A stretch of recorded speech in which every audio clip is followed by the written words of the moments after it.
Takeru Sato, kilalang Hapones na aktor. Si Takeru Sato ay isang kilalang Hapones na aktor. Siya'y ipinanganak noong March 21, 1989, at naging tanyag sa mga TV drama at pelikula. Isinilang siya sa Funabashi, Chiba, Japan. Kilala siya sa kanyang pagganap bilang Kenshin Himuri sa live-action adaptation ng Rurouni Kenshin, Samurai X, at iba pang mga papel sa mga pelikula tulad ng Bakuman at I Am a Hero. Welcome to my channel, The Celebrity History. Please consider to like and subscribe to my channel mga ka-history. Ating tuklasin ang mga historya. At ating kilalanin ang ating mga celebrity. Mapa local man yan at international. Si Takeru Sato ay unang sumikat sa mundo ng showbiz bilang isang modelo bago siya napasabak sa pag-arte. Siya'y naging bahagi ng isang boy band na tinatawag na D-Boys, kung saan siya ay isa sa mga miyembro mula 2006 hanggang 2008. Sa kanyang pagiging aktor, isa siyang premyadong artista at nagkaroon ng malawakang tagahanga sa iba't ibang panig ng mundo. Kasama sa mga kilalang trabaho ni Takeru Sato ang kanyang pagganap bilang Kenshin Himuri sa Rurouni Kenshin, live-action film series, na kinabibilangan ng ilang pelikulang naging paborito ng mga manunood. Nagbigay siya ng buhay sa karakter ng matalinong samurai na si Kenshin na naging daan para sa kanya upang kilalanin bilang isa sa mga pangunahing aktor sa Japan. Bukod sa Rurouni Kenshin, gumawa rin siya ng iba't ibang mga proyekto tulad ng Bakuman, I Am a Hero, The Liar and His Lover, at marami pang iba. Kilala siya sa kanyang kahusayan sa pagganap at sa kakayahang dalhin ang iba't ibang uri ng mga karakter sa mga pelikula at TV drama. Si Takeru Sato ay isang tanyag na artista na patuloy na nagbibigay ligaya sa mga manunood sa pamamagitan ng kanyang mga mahusay na pagganap sa mga proyektong kanyang ginagampanan. Siya ay may taas na 170 centimeters. Bago siya sumikat bilang isang aktor, si Takeru ay naging modelo at nagtrabaho sa larangan ng fashion. Sa katunayan, siya ay naging bahagi ng Seventeen Magazine's Superboy Contest noong 2006, kung saan siya ay nakuha ang titulong Superboy. Siya'y unang nakilala bilang miyembro ng grupong D-Boys, isang all-male acting group na nagtatampok ng mga kabataang aktor. Nagtagal siya sa grupo mula 2006 hanggang 2008 bago siya nagsimulang mag-focus sa mga proyektong pang-aktor. Kasama sa mga kanyang kilalang papel ay ang pagganap bilang Himuri Kenshin sa Rurouni Kenshin film series, kung saan siya ay nakilala sa buong mundo. Bukod sa pagiging isang magaling na aktor, si Takeru ay kinilala rin sa kanyang husay sa martial arts at sa pagganap ng mga aksyon sa mga pelikula. Siya rin ay may interes sa musika at kanyang pinakita ito sa kanyang pagganap bilang si Aki Ogasawara sa pelikulang The Liar and His Lover, kung saan siya ay kumanta ng ilang mga awitin. Si Takeru Sato ay isang masigasig na artista na patuloy na nakakaakit ng mga manunood sa pamamagitan ng kanyang kakaibang talento at kahusayan sa pagganap. Tungkol kay Takeru Sato, siya ay hindi lamang isang magaling na aktor kundi isang individual na may malalim na pananampalataya sa kanyang propesyon.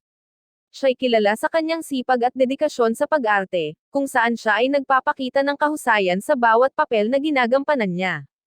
Bilang isang aktor, naging mahalaga ang kanyang paglahok sa mga proyekto na may mataas na kalidad at makabuluhan na mga kwento.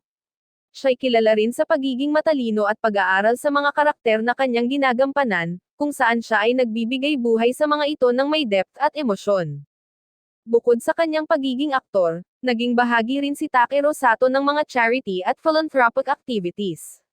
Siya'y nagkaroon ng ilang mga proyektong naglalayong tumulong sa mga nangangailangan, na nagpapakita ng kanyang pagmamalasakit sa iba.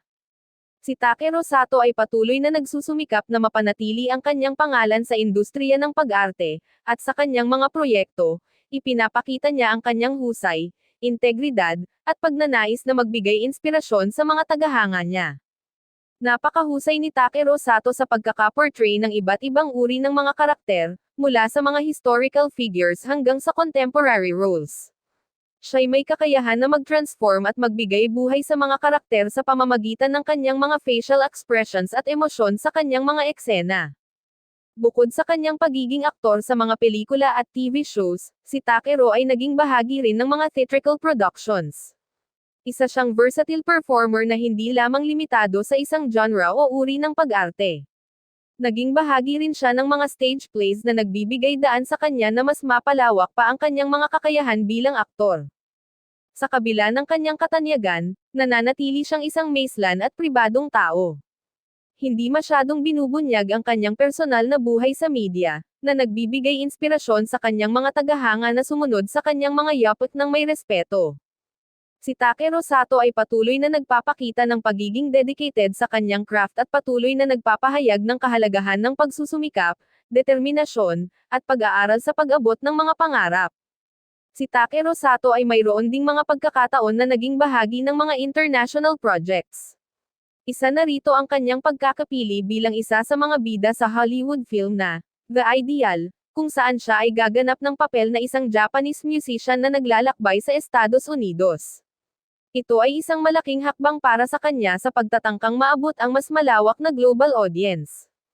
Sa kanyang career, naging isang iconic figure si Takeru Sato sa mundo ng entertainment, lalo na para sa mga kabataan at mga tagahanga ng Japanese pop culture.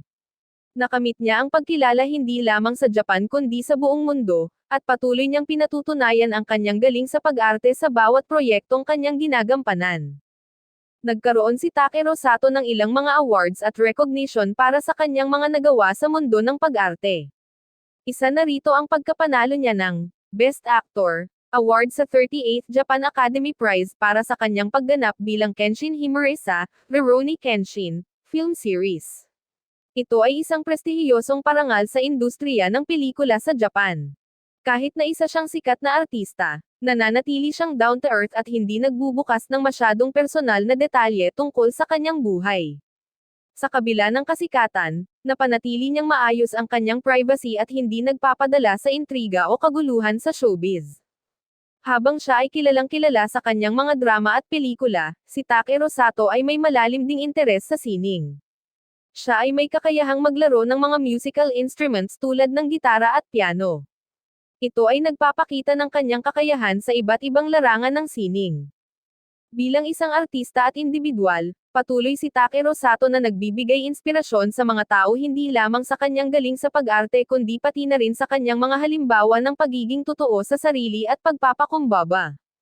Thank you for watching. Please consider to like, subscribe and hit the notification bell para updated po kayo kung may bago tayong upload mga ka-history.